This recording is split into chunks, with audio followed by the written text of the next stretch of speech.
Before Relo, the challenge of having just one parts runner is that he couldn't be everywhere at once. Our technicians never really knew how quickly they were going to get their parts. We've always seen the value of keeping our technicians in their bays and working and keeping them efficient. And this solution really complements and supports that.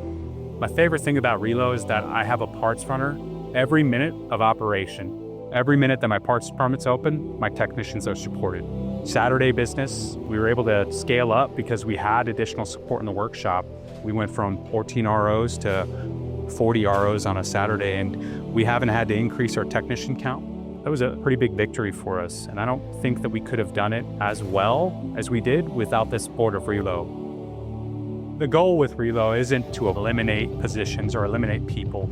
It's to be able to better support the people and the process that's currently in place.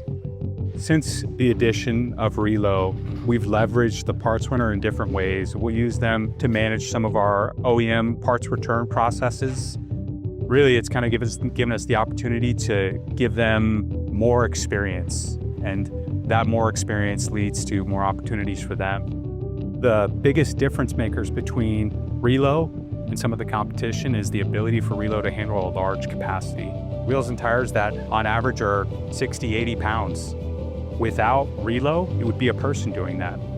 The wear and tear on a technician, the wear and tear on a parts runner is huge. If you can keep your players on the team fresh, it keeps them flagging hours and making the dealership money. On any 1 month, we have 2 robots and they'll travel over 500 miles in our workshop.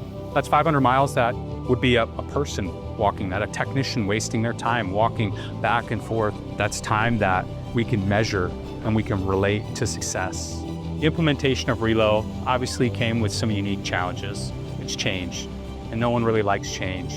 Leveraging some of these tools to enhance your business, it's scary and it requires a little bit of sweat equity in the beginning. The great news is that interacting with the robot's pretty easy. The added value we saw wasn't just for our technicians, it also made an impact on our back counter parts department. So it's been a big win for both parties. We're really happy with it. We're really satisfied.